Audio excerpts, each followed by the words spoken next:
नमस्कार दोस्तों, आप सभी का एक बार फिर से हार्दिक स्वागत है आपके अपने इस यूट्यूब चैनल पे। दोस्तों आज से हम स्टडी करने वाले हैं प्रीवियस ईयर एम्स नॉरसेट के पेपर्स। तो जैसे कि आप अपनी स्क्रीन पे देख पा रहे हैं, एम्स नॉरसेट 2020 कंबाइंडली ये पेपर हुआ था, जिसके आंसर की आज हम सॉल्व करने वाले हैं। करीबन 184 के समथिंग इसमें क्वेश्चंस है, जिनमें से आज के पार्ट में हम 100 क्वेश्चंस जो है वो सॉल्व करने वाले हैं। और मैं कोशिश करूंगा विद इन 30 या 35 मिनट जो है ये पूरा सेशन जो है मैं आपको प्रोवाइड करवा दूं। लेकिन इसमें बहुत कुछ आपको सीखने को मिलेगा, बहुत सारा रेशनल भी आपको देखने को मिलेगा, इसलिए मैं कोशिश तो करूंगा, बट अगर लेंथी हो भी जाए तो आप लोग कंप्लीट सेशन को जरूर देख लेना। यहाँ से बहुत कुछ आपको आने वाले एग्जाम में, आने वाली जो आपकी एम्स नॉरसेट के एग्जाम है उसमें आपको देखने को मिलेगा। तो ये सेशन आप देखना बिल्कुल भी मत भूलना और अपने साथी लोगों को शेयर करना बिल्कुल भी मत भूलना। तो चलिए बिना टाइम वेस्ट किए फटाफट से इस सेशन को स्टार्ट करते हैं। और सबसे पहले देखते हैं इमेज बेस्ड क्वेश्चंस। इस बार आपको पता है मेन जो प्री और मेन है, तो मेन में आपके 160 क्वेश्चंस आने वाले हैं। तो इन जो 160 क्वेश्चंस है इनमें इमेज बेस्ड क्वेश्चंस आपको 10 से 15 जरूर मिल जाएंगे, क्योंकि क्वेश्चंस की संख्या बड़ी है तो इमेज बेस्ड क्वेश्चंस भी यहाँ पे बढ़ने के पूरे चांसेस रहेंगे। ठीक है, तो कुछ इमेज बेस्ड क्वेश्चंस है, मैं आप लोगों को बता देता हूँ। ये आप लोग सर्च करके देख लेना कौन कौन सी पिक्चर है, कैसे कैसी है ये, क्योंकि यहाँ से क्वेश्चंस फिर से रिपीट होंगे। चलिए यहाँ पे सबसे पहले है डोयंस रिट्रैक्टर, जो कि पिक्चर पूछी गई थी 2020 के अंदर। नेक्स्ट है एपिजियोटोमी सीजर, और इसकी साइट वगैरह को लेकर भी सवाल पूछे जाता है। नर्सिंग इंटरवेंशन को लेकर भी सवाल पूछे जाता है। गुडेल एयरवे, ये 2-3 बार पूछे जा चुका है। एंट्रल फीडिंग बैग यानी कि टीपीएन बैग जो है वो भी पूछा जा चुका है, और अभी रिसेंटली DSSSB में भी ये पिक्चर आ चुकी है। नेक्स्ट डायगोनल कॉन्जुगेट, अभी जो DSSSB के पेपर्स चल रहे हैं उनमें 3 से 4 या 4 से 5 अलग अलग शिफ्ट में इमेज बेस्ड क्वेश्चंस पूछे जा रहे हैं। देखिए नेक्स्ट डायगोनल कॉन्जुगेट, ये भी पूछा जा चुका है 2020 में। स्कैल्पल ब्लेड नंबर 11, इसका यूज पूछा जा चुका है एक अलग एग्जाम में, और एक में आपको पिक्चर पूछी जाती है, तो ये इंपॉर्टेंट है, इसको आप जरूर देख लेना। न्यूमोथोरेक्स एक्सरे पिक्चर जो है वो पूछी गई है। गैंग्रेनियस कॉलन की पिक्चर भी पूछी गई है। चिटल फॉरसेप्स इंस्ट्रूमेंट पूछा गया है।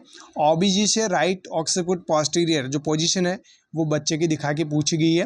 कैनुला नंबर 20 गेज का आपको पूछा गया है, यानी कि इसका जो पिक्चर है वो दिखाया गया और आपको पूछा गया है कितने गेज का कैनुला है। और कभी कभार आपको ये भी पूछा जाता है, कैनुला आपको दिखाया जाता है और इसका वर्क यानी कि फंक्शन क्या है, कहाँ काम में लेते हैं, वो भी आपको पूछा जाता है। और ज़्यादातर जो पूछा जाता है वो पूछा जाता है ब्लड ट्रांसफ्यूजन में कौन सा कैनुला काम में लिया जाता है। तो 18 गेज का कैनुला काम में लेते हैं, ये ग्रीन कलर का होता है। ये बहुत बार पूछा जा चुका है और आगे भी पूछा जाएगा। नेक्स्ट टेम्पोरल पल्स लेते हुए की पिक्चर जो है वो पूछ ली गई है 2020 में, तो इस बार भी पूछी जा सकती है। निडल जो यूज़ की जाती है लैप्रोस्कोपिक प्रोसीजर के दौरान, उस दौरान का जो प्रोसीजर है वो कम्प्लीटली पिक्चर दिखा गया है और ये भी पूछा जा चुका है। फ्यूमिगेशन मशीन, अभी जो बरसाती सीजन है वो चल रहा है और इसके मद्देनज़र रखते हुए मलेरिया जो है वो अभी स्प्रेड ज़्यादा होगा, मच्छर ज़्यादा फैलेंगे, तो उसी को मद्देनज़र रखते हुए हो सकता है फ्यूमिगेशन मशीन इस बार वापस से पूछ ली जाए। फ्यूमिगेशन मशीन जो है वो आपको पूछी जा चुकी है। लाइनर स्टेपलर और सर्कुलर स्टेपलर दोनों आपको 2020 में पूछे जा चुके हैं। मोनोपोलर कोटरी 2020 में पूछी गई है। बाइपोलर कोटरी भी बहुत बार पूछी जाती है। नेक्स्ट लेटरल ग्रिप, ये भी पूछा जा चुका है। ब्लू पाइपलाइन क्या सप्लाई करता है, तो नाइट्रस ऑक्साइड, ये सवाल भी पूछा जा चुका है। एयरवे कार्ट, जो भी इमरजेंसी एयरवे कार्ट आता है उसका पिक्चर भी पूछा जा चुका है। रिवर्स ट्रेंडलबर्ग पोजीशन, ये पिक्चर दिखा के आपको पूछा जा चुका है। Expulsion of placenta by fundal pressure, ये भी पिक्चर दिखा के पूछा जा चुका है। नेक्स्ट है CTKUB, यानी किडनी, यूरेटर और ब्लैडर, इन तीनों की कंबाइंड जो कंप्यूटेड टोमोग्राफी होती है, CT स्कैन होती है, वो भी पूछी जा चुकी है। ऑटोक्लेव जो पिक्चर है ऑटोक्लेव की वो भी पूछी जा चुकी है। तो ये तो करीबन 24 क्वेश्चंस है जो इमेज बेस पूछे गए थे 2020 के अंदर, और इनमें से कुछ क्वेश्चंस फिर से रिपीट हो सकते हैं। अब अपन थ्योरेटिकल क्वेश्चंस की तरफ बढ़ते हैं और इनको भी थोड़ा सा फास्टली देख लेते हैं। तो देखिए सबसे पहला सवाल बिल्कुल सिंपल सा सवाल और ईजी सवाल, बिल्कुल आएंगे ईजी सवाल, क्योंकि एम्स को भी पता है कि 3000 रुपये देकर यहाँ पे स्टूडेंट आया है, तो इनको 5 से 10 क्वेश्चंस तो ऐसे दे दो जो ये आँख बंद करके भी सॉल्व कर दे।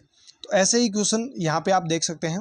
तो पहला क्वेश्चन देखिए, therapeutic use of paracetamol, paracetamol का यूज़ जो है वो थेराप्यूटिकली क्या होता है, तो ये आप सभी जानते हैं। ये ड्रग कौन सी है, एंटी पायरेटिक, यानी कि जब भी किसी पर्सन को बुखार आती है उसको पैरासीटामोल दी जाती है। तो यानी पायरेक्सिया को रिड्यूस करने के लिए, प्रिवेंट करने के लिए पैरासीटामोल ड्रग काम में लेते हैं हम। तो यहाँ पे आप लिख सकते हैं पेन रिलीफ। वैसे ऑप्शन अगर आपके पास में एंटीपायरेटिक का हो तो आप एंटीपायरेटिक के साथ ही जाएं। अगर आपके पास में हो रिड्यूस द पायरेक्सिया तो आप रिड्यूस पायरेक्सिया के साथ ही जाए। ठीक है, बाकी यहाँ पे जो ऑप्शंस थे उसके हिसाब से पेन रिलीफ यहाँ पे आपका सही जवाब हो जाएगा। नेक्स्ट आपको पूछा गया है IV cannula, which IV cannula use in infants. जो इन्फेंट्स होते हैं 1 साल तक के, तो 1 साल तक के जो बच्चे होते हैं उनमें कौन सा कैनुला काम में लिया जाता है। जैसे कि मैंने आपको अभी भी बताया है कि आपको कैनुला की इमेज पूछी जाएगी, इमेज देकर आपको उसका फंक्शन पूछा जाएगा, इमेज देकर आपको उसका गेज पूछा जाएगा कि कौन से गेज का कैनुला है। तो बहुत सारे क्वेश्चंस जो है आईवी कैनुला से पूछे जाते हैं। तो ये आप लोग आईवी कैनुलाज को अच्छे से देख ले, अच्छे से याद कर ले। तो देखिए जो इन्फेंट्स होते हैं उनमें येलो कलर का, यानी कि सबसे ज़्यादा गेज का जो होगा कैनुला वहीं यूज़ करेंगे इन्फेंट्स के अंदर। ठीक है, नेक्स्ट क्वेश्चन देखिए, which drug can cause red colour urine. कौन सी वो ड्रग है जो रेड कलर या फिर ऑरेंज कलर यूरिन कॉज करती है, यानी कि साइड इफेक्ट है कौन सी ड्रग का। तो आपका सही जवाब हो जाएगा रिफाम्पिसिन। चलिए जो एंटी ट्यूबरकुलर ड्रग है जिनके अलग अलग साइड इफेक्ट्स हैं उनके बारे में भी बात कर लेते हैं, क्योंकि यहाँ से बहुत बार सवाल पूछा जा चुका है और आगे भी पूछा जाएगा। पहली ड्रग देखिए स्ट्रेप्टोमाइसिन, जो कि क्या करती है, ऑटोटॉक्सिसिटी कॉज करती है। यानी कि आप यूं कह सकते हैं जो 8th नंबर की क्रेनियल नर्व है, यानी 8वीं जो क्रेनियल नर्व है, इसको डैमेज करने का काम कौन करती है, स्ट्रेप्टोमाइसिन। यानी कि ये साइड इफेक्ट है। वैसे स्ट्रेप्टोमाइसिन का काम अलग है, बट इसका साइड इफेक्ट क्या है, ये 8वें नंबर की क्रेनियल नर्व को डैमेज कर देगी, जिससे क्या होगा, हियरिंग इम्पेयरमेंट पर्सन के अंदर डेवलप हो सकता है। यानी ऑटोटॉक्सिसिटी का ये साइड इफेक्ट जो है कॉज करती है। साथ साथ नर्व टॉक्सिक इफेक्ट है, ये जैसा कि मैंने आपको बता दिया कि भाई क्रेनियल नर्व को इफेक्ट कर रही है, यानी कि नर्व टॉक्सिक इफेक्ट जो है ये दिखाएगी। साथ साथ नेफ्रोटॉक्सिसिटी किडनीज को भी अफेक्ट करेगी। इसलिए जो स्ट्रेप्टोमाइसिन है, वैसे स्ट्रेप्टोमाइसिन जो है वो BBB यानी कि ब्लड बॉर्न बैरियर जो है उसको भी क्रॉस कर जाती है, इसलिए इसको प्रेगनेंसी में कॉन्ट्राइंडिकेटेड माना गया है। यानी कि प्रेगनेंसी में स्ट्रेप्टोमाइसिन नहीं दी जाती है। ये अगर ब्लड ब्रेन बैरियर यानी BBB को क्रॉस कर गई तो बच्चे में कुछ ना कुछ एनोमलीज जो है वो डेवलप कर देगी, इसलिए प्रेगनेंसी में भी ये ड्रग नहीं दी जाती है। चलिए नेक्स्ट ड्रग जो है वह है इथाम्बुटोल। इथाम्बुटोल क्या करेगी, विजुअल डिस्टर्बेंसेस। देखिए 2 टर्म यहाँ पे पूछी जाती है, एक पूछी जाती है आपको पेरिफेरल न्यूराइटिस, एक पूछा जाता है विजुअल डिस्टर्बेंसेस। तो देखिए अगर इथाम्बुटोल पूछा जाए तो आपको विजुअल डिस्टर्बेंसेस बताना है, और अगर पेरिफेरल न्यूरोटॉक्सिसिटी पूछा जाए या फिर पूछा जाए कि आइसोनियाजाइड का साइड इफेक्ट क्या होगा, तो आपको जवाब करना होगा पेरिफेरल न्यूरोपैथी। लेकिन यहाँ पे विजुअल डिस्टर्बेंसेस किससे होता है, इथाम्बुटोल से। यानी कि आप कह सकते हैं कि जो सेकंड क्रेनियल नर्व है उसको अफेक्ट करने का काम करती है आपके इथाम्बुटोल ड्रग, यानी कि ये भी नर्व टॉक्सिक अफेक्ट कॉज करती है। नेक्स्ट बात करते हैं रिफाम्पिसिन या रिफाम्पिन।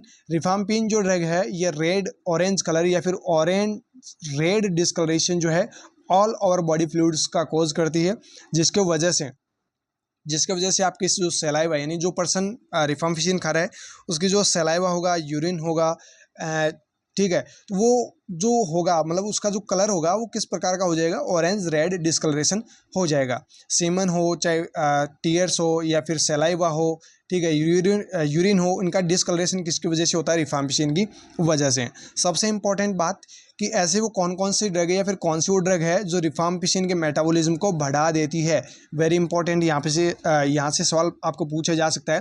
तो देखिए यहाँ पे increase metabolism of corticosteroids, opioids, warfarin जिसको कुमारिन कहते हैं, oral contraceptive and hypoglycemics. Hypoglycemic drug दी गई हो या फिर ऑपियोइड दी गई हो, वारफेरिन, ऑरल कॉन्ट्रासेप्टिव दी गई हो, तो ये ड्रग अगर रिफाम्पिसिन के साथ में दी जाती है तो रिफाम्पिसिन के मेटाबॉलिज्म को ये इंक्रीज करने का काम करती है। नेक्स्ट बात करते हैं आइसोनियाजाइड। आइसोनियाजाइड जो है वो पेरिफेरल न्यूराइटिस इसका साइड इफेक्ट है, जो कि मैंने आपको बता दिया है। साथ ही साथ ये क्या करेगी, आइसोनियाजाइड अगर फेनेटोइन के साथ में दी जाती है तो ये फेनेटोइन के मेटाबॉलिज्म को क्या कर देगी, इनहिबिट फेनेटोइन मेटाबॉलिज्म। अगर फेनेटोइन के साथ में आइसोनियाजाइड दी गई है तो ये फेनेटोइन मेटाबॉलिज्म को क्या कर देगी, इनहिबिट, इसलिए आइसोनियाजाइड के साथ में फेनेटोइन नहीं दी जाती है। चलिए नेक्स्ट क्वेश्चन देखिए, बिल्कुल सिंपल सा क्वेश्चन है, बच्चों वाला क्वेश्चन है। देखिए, विच वैक्सीन डेवलप परमानेंट स्कार इन बेबीज। अगर बच्चों के बात की जाए कि वैक्सीन जो लगाई जाती है उनमें से कौन सी वैक्सीन है जो कि परमानेंटली स्कार जो है डेवलप करती है बच्चों के अंदर, तो ये आप सभी जानते हैं, बिल्कुल बच्चों वाला क्वेश्चन है। और ये मैंने आपको पहले ही कह दिया है कि एम्स जो है 5 से 10 क्वेश्चन ऐसे देगा जो सभी बच्चे आंखें बंद करके वो जवाब लिख सकते हैं। बाकी आपको मॉडरेट टाइप के क्वेश्चंस मिलेंगे और आपको हार्ड टाइप के क्वेश्चंस मिलेंगे। तो यहाँ पे बीसीजी आपका सही जवाब हो जाएगा, जो कि परमानेंट स्कार कोज करती है। नेक्स्ट एक टर्मिनोलॉजी आपको पूछी गई थी। टर्मिनोलॉजी क्या पूछी गई थी? Surgical complications that result from a foreign material such as surgical sponge and gauze piece accidentally left inside patient's body is known as. Surgical complications यानी कि सर्जरी पेशेंट की गई है और उस सर्जिकल कॉम्प्लिकेशन की वजह से, मतलब सर्जरी के दौरान अगर कोई भी फॉरेन मटेरियल अगर बॉडी के अंदर रह जाता है, चाहे वो स्पंज हो सकती है, गॉज पीस हो सकता है, या फिर कोई इंस्ट्रूमेंट हो सकता है, वो अगर बॉडी के अंदर रह जाता है तो इस टर्म को क्या कहेंगे? वो टर्म कहलाती है आपकी गॉसिपिबोमा। गॉसिपिबोमा आपका सही जवाब हो जाएगा। नेक्स्ट क्वेश्चन देखिए, a nurse was giving instructions to a postpartum mother of a newborn baby with hyperbilirubinemia, which of the following is an appropriate instruction. देखिए, एज ए नर्सिंग ऑफिसर आप इंस्ट्रक्ट कर रहे हैं एक मदर को, और mother का जो बेबी है जिसको क्या हुआ है, हाइपरबिलिरुबिनेमिया, यानी कि क्या हो गया बच्चे को, जॉइंडिस। क्या हो गया बच्चे को, जॉइंडिस। और उस मदर को आप इंस्ट्रक्शन दे रहे हैं, तो क्या instruction as a nursing officer आप देंगे? ऑप्शंस आप वहाँ पे देखते रहना, लेकिन जो आपको सही जवाब करना है वो क्या करना है, continuous breast feeding every 2 hourly. Mother को ये कहना है कि बच्चे को प्रत्येक 2 घंटे से ब्रेस्ट फीडिंग करवाते रहना है, ताकि बच्चा जो है ज़्यादा यूरिन पास आउट करे। यूरिन पास आउट करेगा तो जो भी हाइपर बिलिरुबिन है, यानी कि जो बिलिरुबिन बढ़ी हुई है, वो टूट टूट के यूरिन के साथ में टुकड़ों के साथ बाहर निकलेगी। तो ये इंस्ट्रक्शन आपको मदर को देना है। चलिए इसके बारे में थोड़ा सा रेशनल में और देख लेते हैं। More frequent breast feeding stimulates more frequent evacuation of meconium, thus preventing reabsorption of bilirubin into the circulatory system. Urine भी ज़्यादा पास आउट करेगा बच्चा और मिकोनियम भी ज़्यादा जो है पास आउट करेगा, जिससे जो बिलिरुबिन एक्स्ट्रा जो है बॉडी के अंदर एक्यूमुलेट हो रही है वो नहीं हो पाएगी, और वो अगर रिजॉर्प्शन हो जाएगी सर्कुलेटरी सिस्टम के अंदर तो उससे क्या होगा, हाइपर बिलिरुबिनेमिया जो हो रहा है बच्चे का, जॉन्डिस जो है वो थोड़ा थोड़ा धीरे धीरे ठीक होता रहेगा। चलिए नेक्स्ट, ह्यूमन एनाटॉमिकल वेस्ट जो है वो कौन से बैग में डिस्कार्ड करते हैं? बहुत बार पूछा जा चुका है और ये हर बार पूछा ही जाता है। Biomedical waste management is very very important questions and very very important topic in every exam. आपकी कोई भी एग्जाम ले लो, वहाँ पे यहाँ से क्वेश्चन पूछा ही जाएगा। BMW बहुत ही इंपॉर्टेंट है। ह्यूमन एनाटॉमिकल वेस्ट जो है वो आपके येलो बैग के अंदर जाएंगे। वो अब आपको कोई भी ह्यूमन एनाटॉमिकल बॉडी या फिर ऑर्गन्स का आपको पूछा जा सकता है, तो आपको कंफ्यूज नहीं होना है। नेक्स्ट देखिए, यहाँ पे इसका रेशनल देखते हैं। कैटेगरी फर्स्ट जो है उसमें आता है आपका येलो बैग। येलो बैग में human anatomical waste, animal anatomical waste, soiled waste, expired and discarded medicines, chemical waste, chemical liquid waste and microbiology, technology and other clinical lab waste. ये सारे के सारे वेस्ट जो है वो किस बैग में जाएंगे, आपके येलो बैग के अंदर। सबसे इंपॉर्टेंट यहाँ पे एक्सपायर्ड और जो डिस्कार्डेड मेडिसिन है वो आपकी जाती है किसमें, येलो बैग में। नेक्स्ट है आपका रेड बैग, जिसको कैटेगरी सेकंड के अंदर रखा गया है। इसमें देखिए कंटेमिनेटेड वेस्ट जो कि रिसाइक्लेबल है, red for R for recyclable, यानी रेड में कौन से वेस्ट जाएंगे जो रिसाइक्लेबल हो सकते हैं। जो वेस्ट यानी कि वो वेस्ट देखिए यहाँ पे, waste generated from disposal items such as tubing, bottles, IV tubes and set, catheter, urine bag, syringe and gloves। देखिए यहाँ पे जो भी रबर वाले जो भी है, यानी कि जो रिसाइक्लेबल वेस्ट है वो सारा का सारा किस में जाएगा, रेड के अंदर। जैसा कि यहाँ पे देख सकते हैं, ट्यूबिंग है, बोतल है, IV ट्यूब है, सेट, कैथेटर, ये सारे के सारे रबर वाले हैं, ये सारे रेड में जाएंगे। R फॉर रबर से आप याद रख सकते हैं। W यानी कि वाइट, कैटेगरी थर्ड है, और वाइट में जाएंगे आपके वेस्ट शार्प, जो भी शार्प इंस्ट्रूमेंट्स है, शार्प जो भी वेस्ट मटेरियल है वो सारा जाएगा आपका वाइट में, इंक्लूडिंग मेटल निडल हो सकती है, needle from the needle tip cutter, scalpels, blades. तो ये सारे के सारे जो भी शार्प वेस्ट है वो वाइट में जाएगा। बच गया आपका ब्लू में जाएगा आपका ग्लास, यानी ग्लासवेयर जो भी है वो सारे के सारे वेस्ट किस में जाएंगे, ब्लू में। ग्लासवेयर, मेटेलिक बॉडी इम्प्लांट्स, यहाँ पे मेटेलिक बॉडी इम्प्लांट्स भी आपको पूछा जा सकता है, बहुत बार पूछे जा चुका है। जो मेटेलिक बॉडी इम्प्लांट्स है वो किस बैग में डिस्कार्ड किए जाते हैं, तो आपको बताना है ब्लू बैग में। बाकी जितने भी ग्लासवेयर जो भी है, चाहे वो आपका एम्प्यूल हो, वाइल हो, सभी ग्लासवेयर जो भी वेस्ट होगा वो सारा का सारा किस में जाएगा, ब्लू बैग के अंदर जाएगा। ठीक है, चलिए नेक्स्ट क्वेश्चन देखिए। The pelvic safe that has forest prognosis from vaginal delivery is, vaginal delivery के लिए पूरेस्ट प्रोग्नोसिस वाली पेल्विक सेफ कौन सी है? तो आपकी एक तो हो जाएगी प्लैटिप्लॉइड, एक हो जाएगी आपकी एंड्रॉइड। एंड्रॉइड से पॉसिबल ही नहीं है, तो यहाँ पे दो अगर ऑप्शन आते हैं तो दोनों को आपको चूज करना है, अदरवाइज आपको एंड्रॉइड जो है वो आपको फर्स्ट प्रायोरिटी में देना है। नेक्स्ट क्वेश्चन देखिए। During post-operative care of an infant with a cleft palate repair, the nurse should position the baby for which of the following position। देखिए एक बच्चा है जिसके क्लेफ्ट पैलेट का रिपेयरमेंट हुआ है और ऑपरेशन के बाद में कौन सी पोजीशन जो है बच्चे को देनी है, तो आपको सही जवाब कर देना है प्रॉन पोजीशन। नेक्स्ट क्वेश्चन देखिएगा। Amputation that include all the level of thigh amputations from the hip to the knee joints is known as. यहाँ पे पूछा गया है कि एम्पुटेशन कौन से टाइप का एम्पुटेशन, ऑल लेवल मतलब ऑल ओवर जो है एम्पुटेशन किया गया है, कहाँ से, थाई एम्पुटेशन किया गया है from the hip of the knee joint, जहाँ पे मतलब हिप होता है और नी जॉइंट होता है वहाँ से मतलब ऑल ओवर कंप्लीटली एम्पुटेशन किया गया है। तो इस टाइप के जो एम्पुटेशन होता है उसको क्या कहते हैं, तो यहाँ पे आपका सही जवाब हो जाएगा ट्रांसफ्यूमरल एम्पुटेशन। नेक्स्ट क्वेश्चन देखिएगा। अ pregnant women visiting antenatal clinic complaints that she gets frequent leg cramps and pain during night, which of the following is an appropriate intervention to be suggested for the client। देखिए एक pregnant women है जो antenatal clinic पे आई है और वो complain कर रही है frequent leg cramps and pen during night, मतलब रात को उसके पैरों में दर्द होता है और क्रैम्प्स आते हैं, ये प्रॉब्लम उसने आके आपको बताई है। तो देखिए यहाँ पे ये पूछा गया है which of the following is an appropriate intervention, as a nursing officer यहाँ पे क्या एप्रोप्रिएट इंटरवेंशन करेंगे, सजेस्ट करेंगे। तो देखिए आप इस महिला को क्या कहेंगे कि आपको एक एक्सरसाइज करनी है, कौन सी exercise, dorsiflexion with knee extension exercise. महिला को आप ये सजेस्ट करेंगे कि डोर्सिफ्लेक्शन नी एक्सटेंशन एक्सरसाइज जो है वो आपको करनी है, जिससे कि आपको इसमें रिलीफ मिलेगा। नेक्स्ट क्वेश्चन देखिए। A 65-year-old patient admitted to long-term care facility has developed a pressure ulcer. On assessment, the nurse found the bone is visible and palpable on the wound side. The nurse knows that the stage of the pressure ulcer is। 65 साल का आदमी है और इसको लंबे समय से hospital में रखा हुआ है और इसको प्रेशर अल्सर डेवलप हुआ है। प्रेशर अल्सर को आपने जब असेसमेंट किया तो इस पेशेंट में प्रेशर अल्सर वाली जगह से बोन जो है वो विजिबल हो रही है। इतना देखने के बाद में आपको पता चल गया कि कौन से स्टेज का ये प्रेशर अल्सर है, तो यहाँ पे आपका सही जवाब क्या हो जाएगा, स्टेज फोर्थ। बोन विजिबल होने लग जाती है आपकी स्टेज फोर्थ के अंदर।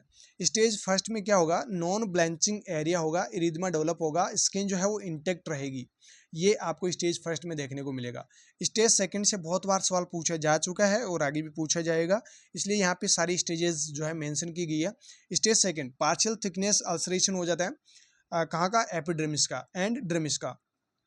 इसमें क्या क्या होता है, स्टेज सेकंड अगर प्रेशर अल्सर होगा तो देखिए एब्रिजन्स जो है वो बन जाएंगे, ब्लिस्टर फॉर्मेशन होगा एंड सेलो कार्टर जो है ये आपको देखने को मिलेंगे। ये 3 करेक्टरिस्टिक फीचर स्टेज सेकंड के अंदर होंगे, तो आपको इनमें से एक नाम देकर भी पूछा जा सकता है। तो ये फीचर्स जो है ये आप याद जरूर रखना, यहाँ से ऑलमोस्ट मतलब पहले की एग्जाम्स में क्वेश्चंस पूछे जा चुके हैं और आगे भी पूछे जाएंगे।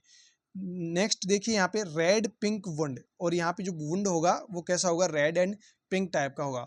Without tissue sloughing may be intact and open serum filled blister. Blister जो है वो इंटेक्ट हो सकता है और नहीं भी हो सकता, लेकिन ब्लिस्टर फॉर्मेशन आपको सेकेंड स्टेज में देखने को मिलेगा ही मिलेगा।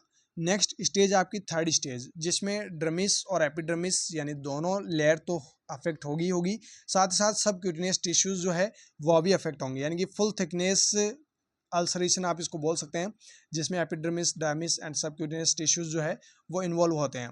स्लजिंग यहाँ पर भी प्रेजेंट होगी, बॉन, टेंडन एंड मसल्स जो है वो यहाँ पे विजिबल नहीं हो पाएगी, लेकिन फोर्थ स्टेज में आपको सब कुछ दिखेगा। एक्सटेंसिव टिश्यू डैमेज, यानी कि डीपली टिश्यू जो है वो डैमेज हो जाते हैं, इसको आप फुल थिकनेस स्किन लॉस कह सकते हैं। फुल थिकनेस स्किन लॉस इसमें होता है और मसल्स जो है वो भी डैमेज हो जाती है, बोन और टेंडेंस जो है वो विजिबल हो जाते हैं, वो तक यहाँ पे मतलब इसमें डैमेज हो जाते हैं। स्लजिंग एंड एस्चार में भी present on the part of wound bed में स्लजिंग और एस्चार जो है वो प्रेजेंट होंगे। तो ये होती है आपकी स्टेज फोर्थ, जिसमें ये सब कुछ आपको देखने को मिलता है। दोस्तों अपने साथी लोगों को ज़्यादा से ज़्यादा वीडियो की लिंक को शेयर जरूर कर देना, और अगर आप पहली बार आ रहे हैं तो आप चैनल को सब्सक्राइब करके बेल आइकन बटन को प्रेस करना बिल्कुल भी मत भूलना। चलिए नेक्स्ट क्वेश्चन देखिए। While performing an ET suction, the nurse observed that the patient या client is having sudden severe tachycardia. Which of the following should be the immediate response of the nurse. देखिए ET section आप किसी patient में perform कर रहे हैं और patient को अचानक से क्या हुआ है, सीवियर टेकिकार्डिया हुआ है, तो एज नर्सिंग ऑफिसर आप इमीडिएट एक्शन क्या लेंगे। तो यहाँ पे इमीडिएट आपका एक्शन होगा, जो सेक्शन आप कर रहे हैं उसको स्टॉप कर दीजिए और पेशेंट को रीऑक्सीजनेशन परफॉर्म कीजिए। ये आपका पहला और इम्पोर्टेंट एक्शन यहाँ पर रहेगा। नेक्स्ट यहाँ पे क्वेश्चन देखिए। A 32-year-old male patient admitted to an acute care psychiatric ward. The patient started showing aggressive tantrum. Which of the following actions by the nurse is priority? 32 साल का person है, psychiatric ward में admit है और उसको aggressive tantrum जो है उसमें देखने को मिल रहा है। तो बताइए यहाँ पे एज नर्सिंग ऑफिसर आपका प्रायोरिटी एक्शन क्या रहेगा। तो यहाँ पे आपका एक्शन ये रहेगा कि हेल्प के लिए आप कॉल करें और जो सिचुएशन है उसको सेटल डाउन करने की कोशिश करें। ये आपका यहाँ पे इंपॉर्टेंट एक्शन रहेगा। नेक्स्ट क्वेश्चन देखिए। Murphy sign is seen in which of the following disease condition. तो ये आपका एक्यूट कोलिसिस्टाइटिस में मर्फी साइन जो है वो देखने को मिलता है। नेक्स्ट क्वेश्चन देखिए। Which of the following position is advised to relieve cord compression during labour. Labour के दौरान अगर कॉर्ड कंप्रेशन रिलीव करना है तो उसके लिए कौन सी पोजीशन जो है वो महिला को देनी है। तो आपका सही जवाब हो जाएगा left lateral position. Next question देखिए। Which of the following gas is most pungent smell. Most pungent smell वाली कौन सी गैस है। एनेस्थेटिक गैसेज की यहाँ पे बात हो रही है, तो यहाँ पे आपका सही जवाब हो जाएगा आइसोफ्लुरेन। नेक्स्ट क्वेश्चन देखिए। What is the cerebral tissue perfusion pressure if blood pressure is 90/60 mm Hg and ICP is 18। तो देखिए यहाँ पे ICP इंट्राक्रैनियल प्रेशर 18 दिया हुआ है, ब्लड प्रेशर आपको 90/60 दिया हुआ है और आपको पूछा गया सेरेब्रल टिश्यू परफ्यूजन यानी CTP, और यहाँ पे आपका सही जवाब आ जाएगा 52 mm Hg। ये जो क्वेश्चन है इसका आंसर मैं आपको टेलीग्राम ग्रुप और चैनल के अंदर जो है सॉल्व करके आपको सेंड कर दूंगा। वहीं नेक्स्ट क्वेश्चन की बात करते हैं। What is the suction pressure applied while performing ET suction in an adult patient. Very very important question. अगर ET suction adult one patient में कर रहे हैं तो सक्शन प्रेशर कितने क्या रखना है, ये इंपॉर्टेंट क्वेश्चन बनता है। तो 100 to 120 mm Hg ये एडल्ट पेशेंट्स के लिए होता है। लेकिन वहीं बात करें चिल्ड्रंस के लिए, CH यानी कि चिल्ड्रंस यहाँ पे समझ जाना, तो वो चिल्ड्रंस के लिए रहेगा 80 to 100 mm Hg। वहीं बात करें यहाँ पे प्री टर्म बेबीज के लिए तो वो रहेगा आपका प्रेशर यहाँ पे suction pressure 60 to 80 mm Hg। तो ये अलग अलग जो सक्शन प्रेशर है वो अलग अलग सिचुएशन अलग अलग जो भी क्लाइंट्स होते हैं उन पे अप्लाई किए जाते हैं।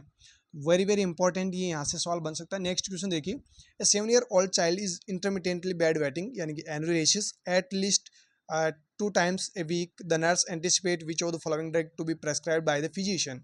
7 साल का बच्चा है, अभी भी वो बेड वेटिंग कर रहा है, यानी कि जो बेड है वहाँ पे जब वो रात को सोता है तो वहाँ पर ही वो पेशाब कर लेता है। तो यानी एन्यूरेसिस की कंडीशन उस बच्चे को डेवलप हो रखी है। बच्चा का कितने साल का हो गया, 7 साल का। भाई इस बच्चे को दिक्कत है तो घर वालों को भी दिक्कत है ओबियसली। तो यहाँ पे फिजिशियन कौन सी जो ड्रग है वो एडमिनिस्टर करेगा ये आप मतलब जानते हैं पहले से ही, तो वहीं आपको बतानी है। वहीं आपको पूछा गया है कि नर्स एंटिसिपेट, नर्स जानती है कि फिजिशियन कौन सी ड्रग प्रेस्क्राइब करेगा। तो आपको पता ही है डेस्मोप्रेसिन जो है, और अगर ये ऑप्शन में ना हो तो फिर आपको जवाब करना है इमिप्रामाइन। कौन सा, इमिप्रामाइन जो ड्रग है वो यूज ली जाती है एनुरेसिस बेड वेटिंग की कंडीशन में। नेक्स्ट देखिए यहाँ पे जो डेस्मोप्रेसिन है वो क्या करती है, ये वाटर के रीजॉर्प्शन को जो है प्रमोट करती है एंड रिनल ट्यूबुलर जो एपिथेलियम है इनमें ये एक्शन मतलब इसका एक्शन होता है डेस्मोप्रेसिन का, और वाटर के रीअब्जॉर्प्शन को ये क्या करती है, प्रमोट करती है, जिससे जो है एनुरेसिस की कंडीशन जो है वो बच्चे में मिनिमाइज हो जाएगी। नेक्स्ट क्वेश्चन देखिए। Which of the following is antibiotic does not require test before dose before administering. मतलब कौन सी वो ड्रग है जिसमें टेस्ट की जरूरत नहीं होती है। तो यहाँ पे आपका सही जवाब हो जाएगा सिप्रोफ्लॉक्सासिन। बाकी अदर एंटीबायोटिक्स के आपको ऑप्शंस दिए हुए थे जिनमें से सिप्रोफ्लॉक्सासिन जो है जिसमें टेस्ट की जरूरत नहीं पड़ती है। नेक्स्ट क्वेश्चन देखिए। यूज्ड एनजी ट्यूब, अभी भी अपन ने बात की थी कि जो एनजी ट्यूब है वो किस में डिस्कार्ड करेंगे। तो एनजी ट्यूब जो है वो किसकी बनी होती है, रबर की, R4 रेड। तो वहीं आपका सही जवाब हो जाएगा रेड बैग। नेक्स्ट क्वेश्चन देखिए, all of the following sign and symptoms are indicative of increase ICP in childrens except. यहाँ पे सवाल पूछा गया था कि increase ICP, increase intracranial pressure अगर होता है तो बच्चे में कौन कौन से साइन सिम्टम्स नजर आएंगे, मतलब सारे के सारे साइन एंड सिम्टम्स देखने को मिलेंगे एक को छोड़कर। तो यहाँ पे कौन सा नहीं होगा, वो तो यहाँ पे आपका आंसर हो जाएगा डिक्रीज पल्स प्रेशर। बाकी यहाँ पे जो होंगे, जो साइन आपको देखने को मिलेंगे वो यहाँ पर आप देख सकते हैं। इंक्रीज इंट्राक्रैनियल प्रेशर अगर होता है तो प्रोजेक्टाइल वॉमिटिंग होगी। प्रोजेक्टाइल वॉमिटिंग और कहाँ पे होती है, पाइलोरिक स्टेनोसिस के अंदर। लेकिन पाइलोरिक स्टेनोसिस में जो प्रोजेक्टाइल वॉमिटिंग होती है वो फीडिंग से एसोसिएटेड होती है। लेकिन यहाँ पे एक चीज़ इंपॉर्टेंट ये बनती है कि इंट्राक्रैनियल प्रेशर अगर बढ़ता है तो प्रोजेक्टाइल वॉमिटिंग तो होगी, लेकिन ये फीडिंग से एसोसिएटेड नहीं रहेगी। इरिटेबिलिटी बच्चे में रहेगी, एनोरेक्सिया, बच्चा जो है फीडिंग नहीं कर पाएगा प्रॉपरली। हाई और श्रिल क्राई, बच्चा बहुत ज़्यादा रोएगा। सनसेट आइज यानी कि स्क्लेरा जो है विजिबल होगी कहाँ पर, अबव आइरिस, तो सनसेट आइज भी देखने को मिलेगी। बल्जिंग आइज होगी, पैपिलेडिमा होगा, पैपिलेडिमा ऑफ द रेटिना होगा, सीजर्स भी आ सकते हैं बच्चों को। तो ये आईसीपी बढ़ने की वजह से ये सिम्टम्स बच्चे में देखने को मिलेंगे। नेक्स्ट क्वेश्चन देखिएगा, विच of the following vaccine should not be frozen and should be discarded if frozen. कौन सी वो वैक्सीन है जिसको अगर फ्रोजन किया जाए तो उसको यूज़ नहीं करेंगे, मतलब फ्रीजर कंपार्टमेंट में अगर रख दे तो उसको यूज़ नहीं करना है। और ये अगेन क्वेश्चन पूछा जा चुका है। देखिए डीपीटी वैक्सीन जो है उसको अगर फ्रोजन किया जाता है या फिर फ्रोजन वो हो जाती है तो उसको डिस्कार्ड कर देना चाहिए, यूज़ नहीं करना चाहिए। नेक्स्ट क्वेश्चन देखिए, drug allergy is usually tested in the intradermal injection to small dosages of a drug which is follow which of the following is reason for using intradermal route for testing drug allergy. देखिए जो intradermal जो drug है जिसके हम testing करते हैं, जैसे iron sucrose आपने लगाया होगा कभी प्राइवेट सेक्टर में या गवर्नमेंट सेक्टर में, तो आयरन सुक्रोज का आप टेस्टिंग करते हैं इंट्राडर्मली। तो ये इंट्राडर्मली क्यों करते हैं, एलर्जी की टेस्टिंग तो आप कर रहे हैं लेकिन क्यों कर रहे हैं, वहाँ पे ऐसा क्या है। वहाँ पे आपका सही जवाब हो जाएगा slow absorption of the drug. Intradermally इसलिए टेस्टिंग की जाती है, यहाँ पे ड्रग का एब्जॉर्प्शन स्लो होता है और जो भी रिएक्शन होती है वो हम इजीली फाइंड आउट कर सकते हैं। ठीक है, intradermal small volume usually 0.1 ml जो है वो हम एपिडर्मिस के अंदर जो है ड्रग्स को इंसर्ट करते हैं। And most commonly used for allergy and tuberculin testing. Tuberculin testing करना हो या फिर एलर्जी का टेस्टिंग करनी हो तो हम इंट्राडर्मली ही यूज़ करेंगे। नेक्स्ट क्वेश्चन देखिए, patient scheduled for surgery are instructed to remove nail polish, what is the reason for removing nail polish before surgery. Surgery से पहले नेल पॉलिश को क्यों रिमूव करवाया जाता है, सिंपल सा क्वेश्चन पूछा गया है। तो यहाँ पे आपका सही जवाब हो जाएगा to detect cyanosis caused by low oxygen level. Oxygen level गिरने से साइनोसिस डेवलप हो सकता है, तो उसी को डिटेक्ट करने के लिए नेल पॉलिश को रिमूव किया जाता है। नेक्स्ट है catgut is ban in Europe and Japan, the reason for the ban is due to concern over the risk of developing. तो जापान और यूरोप के अंदर कैटगट को बैन कर दिया गया, क्यों किया गया है उसका रीजन आपको पूछा गया है। क्योंकि इसमें किसके रिस्क होते हैं, इसमें रिस्क होते हैं बॉवेन स्पंजीफॉर्म एंड सिफिलोपैथी, यानी कि इनसे ये कंडीशन डेवलप होती है, इसका रिस्क होता है, इसलिए इसको बैन किया गया यूरोप और जापान के अंदर। नेक्स्ट क्वेश्चन देखिए, pre mature destruction of RBC was scene in which of the following condition. RBC का प्री मेच्योरली डिस्ट्रक्शन होना किस में देखने को मिलता है, G6PD की कंडीशन में देखने को मिलता है। G6PD डेफिशिएंसी अगर होती है तो उसमें ये कंडीशन देखने को मिलेगी। नेक्स्ट क्वेश्चन देखिए, ergometrine in commonly used in the treatment of which of the following condition. Ergometrine जो है कॉमनली किस में यूज लेते हैं, पीपीएच, पोस्टपार्टम हेमरेज जब होता है तो उसमें काम में लेते हैं अर्गोमेट्रिन। चलिए अर्गोमेट्रिन के बारे में थोड़ा सा और जान लेते हैं, क्योंकि यहाँ से फिर से क्वेश्चंस जो है रिपीट हो चुके हैं, वो भी मैं आपको बताता हूँ कहाँ से क्वेश्चंस जो है वो पूछा जा चुका है। It act directly on the uterine smooth muscles causing the sustained tetanic uterotonic effect and reduce uterine bleeding and shortens the third stage of labour. Third stage of labour को शॉर्ट करेगी, uterine bleeding जो हो रही है उसको reduce करने का काम करेगी कौन, अर्गोमेट्रिन। अब यहाँ से सवाल ये पूछा जा चुका है, it is administered intramuscularly, IM इसको एडमिनिस्टर किया जाता है। लेकिन यहाँ से जो इंपॉर्टेंट सवाल पूछा गया वो कहाँ से पूछा गया है कि आईएम तो एडमिनिस्टर करेंगे लेकिन कब एडमिनिस्टर करेंगे, ये सवाल पूछ लिया। और यहाँ से जो सवाल में ऑप्शन मिला वो कौन सा मिला, delivering the anterior shoulder of the baby. देखिए कब कब हम जो है अर्गोमेट्रिन एडमिनिस्टर कर सकते हैं, मतलब कब एडमिनिस्टर कर सकते हैं। तो IM तो आप एडमिनिस्टर कर सकते हैं, लेकिन कब? During puerperium, during delivery of the placenta, during puerperium के दौरान, during delivery of the placenta के दौरान, and after delivering of the anterior shoulder of the baby. Baby का एंटीरियर शोल्डर डिलीवर हो जाए उसके बाद में अर्गोमेट्रिन आप एडमिनिस्टर कर सकते हैं। और ये सवाल पूछा जा चुका है। After delivering the anterior shoulder of the baby जो है अर्गोमेट्रिन एडमिनिस्टर करना है, इसको लेकर सवाल पहले पूछा जा चुका है। Ergometrine is contraindicated in women with history of hypertension, heart disease, preeclampsia and eclampsia. अगर महिला को hypertension, heart disease, preeclampsia and eclampsia है तो उसमें कॉन्ट्राइंडिकेटेड रहेगी। नेक्स्ट क्वेश्चन है नॉर्मल CVP प्रेशर पूछा गया 2 से 6 mm। चीज़ें आप जो है सही जवाब कर देना। रिसेक्शन गैंग्रीन पार्ट जो है ये ह्यूमन एनाटोमिकल पार्ट ही आ चुका है, तो ये जो हम डिस्कार्ड करेंगे किसमें? येलो बैग में।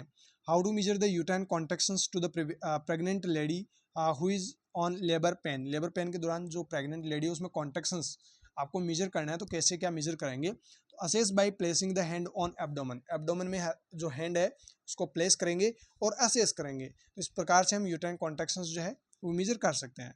नेक्स्ट क्वेश्चन है A nurse caring for a HIV positive patient got to accidental needle stick injury. Which of the following is an appropriate immediate action following needle stick injury? देखिए needle stick injury से सवाल पूछा गया है। HIV positive का आप carry कर रहे थे, पेशेंट को केयर दे रहे थे और एक्सीडेंटली निडल जो है स्टिक इंजरी आपको हो चुकी है।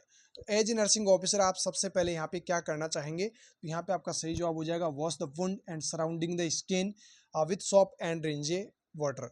इनकी जो रनिंग वाटर है उसमें आपको हैंड वॉश करना है। किससे? सॉप से आप कर सकते हैं, ये आपका सबसे पहला काम रहेगा। उसके बाद की बातें हैं जो कीमोप्रोफाइलेक्सिस है, डॉक्टर साहब को बताना है, वो सारी चीज़ें बाद की है। नेक्स्ट क्वेश्चन देखिए फंक्शन। फेलोपियन ट्यूब का क्या काम होता है? फेलोपियन ट्यूब का एक ही काम होता है, फर्टिलाइजेशन। और ये फर्टिलाइजेशन कौन से पार्ट में होता है फेलोपियन ट्यूब के?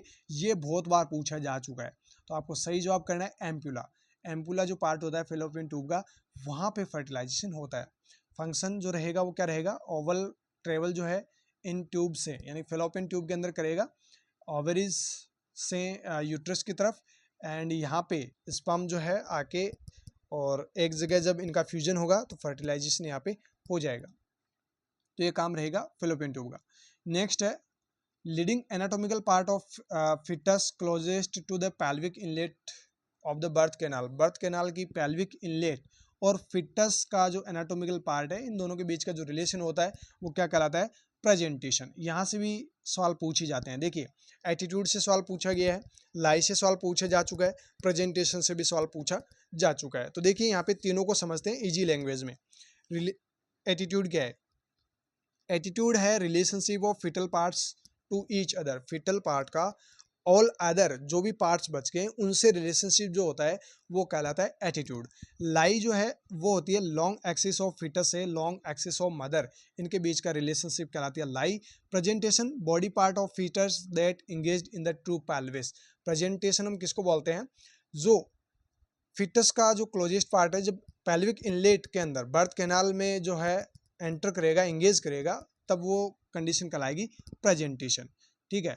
नेक्स्ट क्वेश्चन देखिए, यहाँ पे एक टर्मिनोलॉजी पूछी गई है, मतलब कंडीशन आपको दे रखी है और आपको बताना है कि ये किसको इंडिकेट कर रही है। ओरल वाइट पेचेज बने हैं जो कॉमनली बच्चों में देखने को मिलेंगे, और अगर आप इसको टच करते हैं तो ब्लीडिंग भी हो सकती है, तो इनको क्या कहते हैं? ये कंडीशन कहलाते हैं ल्यूकोप्लेकिया। आप याद रखिएगा, ल्यूकोप्लेकिया ये कंडीशन कहलाती है। जो मेंटल हेल्थ केयर एक्ट है 2017, उसके तहत सभी स्टेटमेंट जो है वो सही है एक को छोड़कर, और यहाँ पे नॉट ट्रू को लेकर सवाल पूछा गया था। Direct ECT can be given with the consent to the patient. Patient से कंसेंट लिया है उसके बाद जो है पेशेंट को डायरेक्ट ईसीटी जो है वो दे सकते हैं, तो ये गलत है। जो मेंटल हेल्थ केयर एक्ट है 2017 उसके अकॉर्डिंग ये है कि पेशेंट जो है कंसेंट लेने के बाद में उसको जो भी मसल रिलैक्सेंट है, जो भी एनेस्थेटिक है, वो पहले देनी होगी, उसके बाद ही ईसीटी जो है वो एडमिनिस्टर कर सकते हैं। नेक्स्ट, जैक्सन पार्ट जो ड्रेन है वो सभी सर्जरीज में काम में आता है, एक को छोड़कर। एक्सेप्ट से सवाल पूछा गया था, सही जवाब हो जाएगा हेड एंड नेक सर्जरी, यहाँ पे काम में नहीं आएगा। एब्डोमेन की जो भी सर्जरी होगी वहाँ पे वो काम में आ सकता है। ठीक है। नेक्स्ट क्वेश्चन है एक फीमेल है जो लेबर रूम के अंदर है और कॉर्ड प्रोलेप्स की शिकायत जो है वो कर रही है, या फिर कॉर्ड प्रोलेप्स जो है वो आपको एज ए नर्सिंग ऑफिसर देखने को मिला है। तो बताइए कौन सी पोजीशन आप इस महिला को देंगे। तो आपका सही जवाब हो जाएगा नी चेस्ट पोजीशन। नी चेस्ट पोजीशन इस महिला को देना है। नेक्स्ट है नॉर्मल न्यूनेटल हार्ट रेट जो है वो कितनी होती है, ये भी बहुत बार पूछे जा चुका है। तो 120 to 160 BPM यानी बीट्स पर मिनट जो है normal neonatal rate heart rate होती है। नेक्स्ट क्वेश्चन है पहली वो वैक्सीन जो कि डिस्कवर्ड की गई थी, तो वो आपका सही जवाब हो जाएगा स्मॉल पॉक्स। और खोजकर्ता कौन थे, एडवर्ड जेनर, जिन्होंने स्मॉल पॉक्स की खोज की थी और ये सबसे पहली वैक्सीन थी। Next question dicrotic notch of the arterial wave from the indicate. Dicrotic notch जो है एयरटेल वेव के अंदर किसको इंडिकेट करती है, तो ये इंडिकेट करती है आयोटिक वाल्व के क्लोजर को। नेक्स्ट क्वेश्चन है जब आप सीपीआर दे रहे हैं तो आपके हैंड्स की जो पोजीशन होगी वो कहाँ पर होगी, मतलब जो आप सीपीआर देंगे तो हैंड्स के करेक्ट पोजीशन क्या होगी, ये सवाल भी बहुत बार पूछा जा चुका है। Lower half of the sternum आपका सही जवाब हो जाएगा, या फिर लोअर 1/3 ऑफ द स्टर्नम जो है वो आपका सही जवाब हो जाएगा। देखिए यहाँ पे छोटा सा रेशनल भी दिया हुआ है। Deliver 30 external cardiac compression initially, ensure that the victim is firm surface on the supine position, place heel of hand over lower half of body sternum between the nipples, interlock hand and compress chest। देखिए जो compression देने होते हैं कितने देने होते हैं, 30। और ये आपको पहले ही एंश्योर कर लेना है कि पेशेंट जो है वो सुपाइन पोजीशन में है, फ्लैट सरफेस पे है। और उसके बाद में जो है lower half of sternum, lower half of body sternum जो है जहाँ पर, या फिर आप यूँ कह सकते हैं कि निप्पल्स के जस्ट बिटवीन, ठीक है। तो यहाँ पे जो है आपकी ये लोकेशन रहेगी जहाँ पे आप हैंड्स को रखेंगे और कंप्रेशन स्टार्ट करेंगे। इंटरलॉक करके रखना है आपको हैंड्स को, एंड कंप्रेशन जो है वो स्टार्ट कर देना है। तो ये आपका यहाँ पे सही जवाब होगा lower half of the sternum. इसके बारे में ये और इम्पॉर्टेंट डिटेल देख सकते हैं। नेक्स्ट क्वेश्चन है डायग्नोस्टिक टेस्ट DIC, डिसेमिनेटेड इम्यूनोकॉम्प्रोमाइज जो भी कोएगुलोपैथी डिजीज कंडीशन है DIC, उसका डायग्नोस्टिक टेस्ट क्या होगा, PT एंड एपीटीटी। PT और एपीटीटी जो है वो चेक करते हैं। नेक्स्ट है corona virus outbreak first seen in, तो पहली बार कोरोना वायरस जो है वुहान सिटी ऑफ चाइना से फैला था। ये पुराना क्वेश्चन हो चुका है बट पूछा जा सकता है। Corona virus spread world wide, इसको क्या कहेंगे, पैंडेमिक। ये क्या है, पैंडेमिक। यहाँ पे नेक्स्ट क्वेश्चन पूछा गया कौन सा विटामिन की डेफिशिएंसी से क्या होता है, पर्नीशियस एनीमिया। तो आपका सही जवाब हो जाएगा विटामिन B12 है। दोस्तों मैं जल्दी इसलिए बता रहा हूँ ताकि आपका जो ज़्यादा समय है वो ख़राब ना हो। देखिए पर्नीशियस एनीमिया के बारे में यहाँ पे इंपॉर्टेंट कुछ पॉइंट्स है। Lack of intrinsic factor in the stomach prevents absorption of vitamin B12 है, reducing the formation of adequate number of erythrocytes. देखिए इंट्रिंसिक फैक्टर की अगर कमी होती है स्टोमक में तो वो विटामिन B12 का एब्जॉर्प्शन नहीं कर पाएंगे, जिसकी वजह से जो है पर्नीशियस एनीमिया होगा। और पर्नीशियस एनीमिया क्यों होगा, अगर विटामिन B12 प्रॉपरली एब्जॉर्प्शन नहीं हो रहा है तो जो इरिथ्रोसाइट्स हैं उनके एडिक्वेट्स नंबर्स के फॉर्मेशन भी रिड्यूस हो जाएगा, जिसकी वजह से पर्नीशियस एनीमिया होगा। Vitamin B12 inform that it can not be taken hourly, use Z tract method of IM injection therapy life long for pernicious anaemia. अगर पर्नीशियस एनीमिया किसी पर्सन को हो जाता है तो जेड ट्रैक्ट मेथड से IM injection लगते हैं आयरन के, और वो इंजेक्शन जो है लाइफ लॉन्ग लगेंगे अगर पर्नीशियस एनीमिया होता है तो। नेक्स्ट क्वेश्चन देखिए 2 घंटे मतलब जन्म के 2 घंटे बाद में बच्चे को क्या हो गया, एक्रोसाइनोसिस। तो बताइए नर्स यहाँ पे क्या करेगी, तो ये जो फाइंडिंग हुई है उसको क्या करना है, नर्स को डॉक्यूमेंट करना है। नेक्स्ट है रेड क्रॉस सोसाइटी के फाउंडर कौन है, तो आपको सही जवाब करना है हेनरी डोनाल्ड। नेक्स्ट है ORS डायरिया को कंट्रोल करने के लिए बच्चों को या फिर एडल्ट्स वन को दिया जाता है, पेशेंट्स को दिया जाता है। तो इसके साथ में और क्या दिया जाता है, जिंक जो है वो आपका सही जवाब हो जाएगा। नेक्स्ट क्वेश्चन है silent MI commonly seen in. Silent MI जो है किसमें देखने को मिलती है, तो आपका सही जवाब हो जाएगा DM डायबिटीज मेलाइटस। MI यानी कि मायोकार्डियल इन्फेक्शन। नेक्स्ट क्वेश्चन है anti microbial dressing composed of which of the following metal. कौन सी मेटल से जो है एंटी माइक्रोबियल ड्रेसिंग बनी होती है, कंपोज्ड होती है, तो आपका सही जवाब हो जाएगा सिल्वर। नेक्स्ट क्वेश्चन है एक पेशेंट है जो डायूरेटिक ले रहा है और डायूरेटिक में कौन सी ड्रग, फ्रूसेमाइड खा रहा है। तो बताइए यहाँ पे इस पेशेंट के लिए कौन सी डाइट जो है वो अच्छी रहेगी, यानी कि कौन सी डाइट आप पेशेंट को प्रीफर करेंगे, तो आपका सही जवाब हो जाएगा बनाना। यानी कि केला जो है उस पेशेंट को बताना है कि आपको केला ज़्यादा से ज़्यादा खाना है अगर फ्रोसमाइड खा रहा है तो। क्यों? क्योंकि फ्रोसमाइड क्या करती है, पोटेशियम का लॉस करवाती है। तो पेशेंट को क्या हो सकता है, हाइपोकैलेमिया। हाइपोकैलेमिया अपने को नहीं होने देना है, नहीं होने देना है तो केला उसको खिलाना है। बनाना में क्या होता है, पोटेशियम, तो पोटेशियम उसको मिल जाएगा तो उसको हाइपोकैलेमिया नहीं होगा। नेक्स्ट है लोराजिपाम चैलेंजिंग जो टेस्ट है वो किसके डायग्नोसिस के लिए करते हैं, तो कैटाटोनिया की जो कंडीशन होती है उसको डायग्नोस करने के लिए लोराजिपाम चैलेंजिंग टेस्ट किया जाता है। नेक्स्ट क्वेश्चन है, यहाँ पे बेड सोर के रिगार्डिंग कौन सा एक इनकरेक्ट स्टेटमेंट है वो पूछा गया था। तो यहाँ पे इनकरेक्ट स्टेटमेंट है nutritional status does not affect balance. तो भैया सीधी सी बात है, न्यूट्रिशनल स्टेटस अगर सही है तो बेड सोर नहीं होगा। तो अदरवाइज यहाँ पे देखो क्या लिखा है, nutritional status does not affect balance, यानी कि न्यूट्रिशनल स्टेटस बैलेंस को अफेक्ट नहीं करता है। तो ये क्या एक गलत स्टेटमेंट है, बाकी सारे स्टेटमेंट यहाँ पे सही दिए हुए थे। नेक्स्ट है, कौन सी वो ड्रग है जो प्रेग्नेंट लेडीज में कॉन्ट्राइंडिकेटेड होती है, अपन ने बात कर ली है। स्टेप्टोमाइसिन नहीं देनी है, ये क्या करती है, क्रॉस कर जाती है BBB को, ठीक है। और बच्चे में कोई भी डिफेक्ट जो है, टेराटोजेनिक इफेक्ट जो है कॉज कर सकती है। Next, PDS future is an example of, जो PDS फ्यूचर है वो किसका एग्जाम्पल है, तो आपको सही जवाब कर देना है synthetic absorbable suture. Next question है, सर्जिकल ग्लव्स डिस्कार्ड किस बैग में करते हैं, तो red for rubber, red bag आपका सही जवाब हो जाएगा।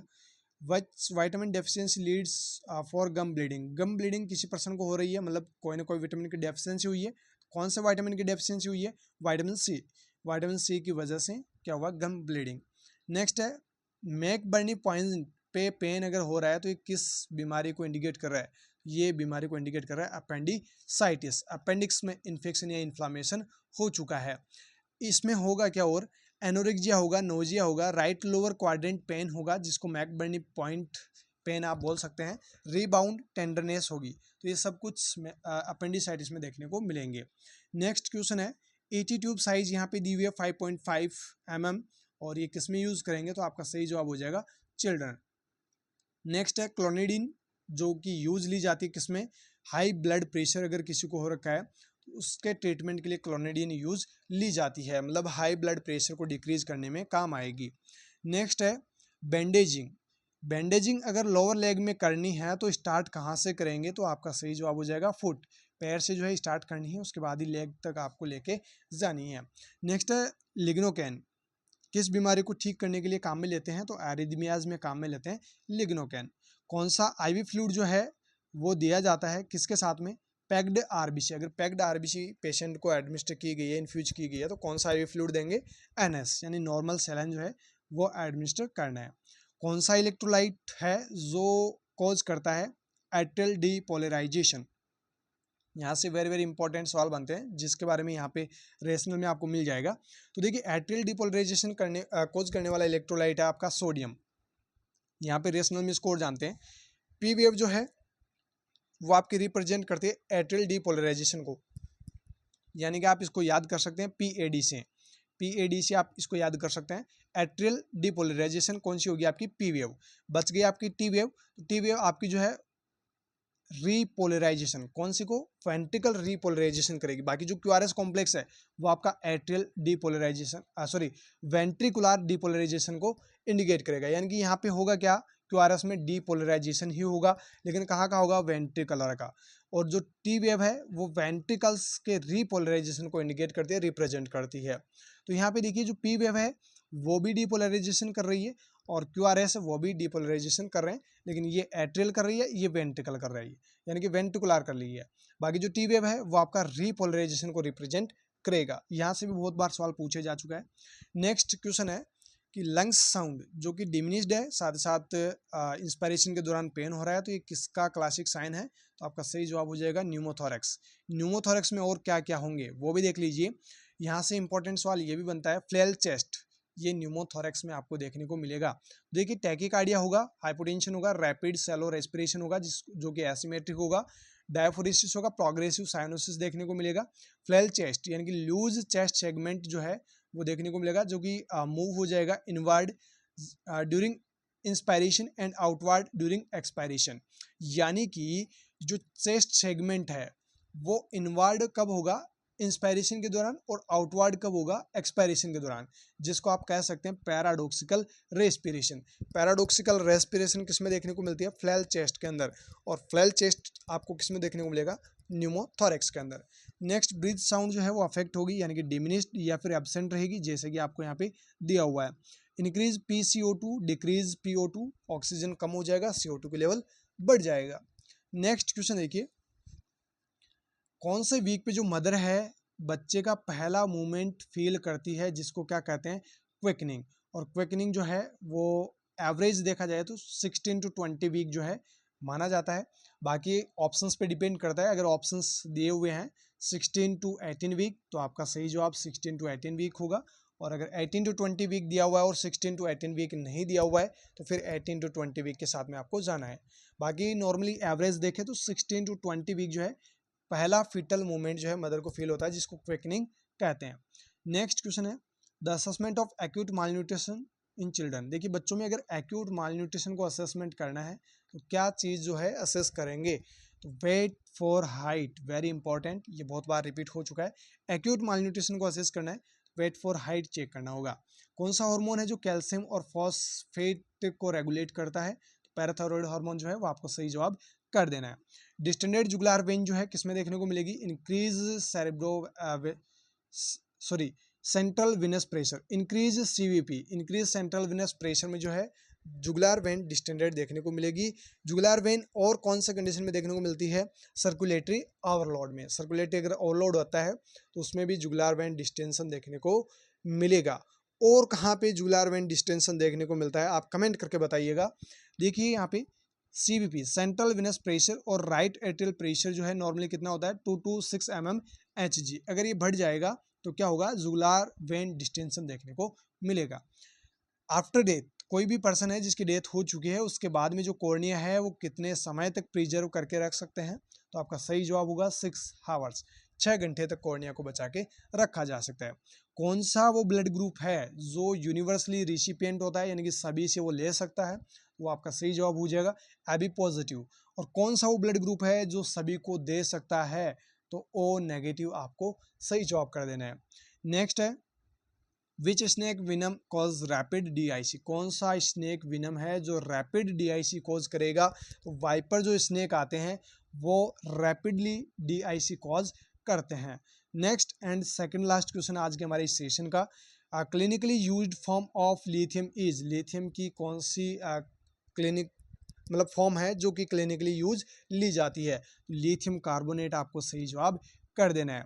देखिए यहाँ पे एंटीमेनिक एजेंट्स जो कि मूड स्टेबलाइजर के तौर पे काम में लिए जाते हैं, मेनिया में काम में लिया जाता है, या फिर आप यूँ कह सकते हैं ड्रग ऑफ चॉइस है मेनिया की लिथियम। और लिथियम में जो काम में लेते हैं, लिथियम कार्बोनेट काम में लेते हैं। लिथियम कार्बोनेट सस्टेन्ड रिलीज आती है, मतलब ड्रग्स आती है, एंड लिथियम सिट्रेट कंसनट्रेट, ये अलग अलग जो फॉर्म है ये काम में ली जाती है लिथियम की। और लिथियम कार्बोनेट यहाँ पे ऑप्शन में दिया गया था, वहीं आपको सही जवाब करना था। नेक्स्ट एंड लास्ट क्वेश्चन आज के हमारे इस सेशन का, और क्वेश्चन पैरासीटामोल को लेकर है।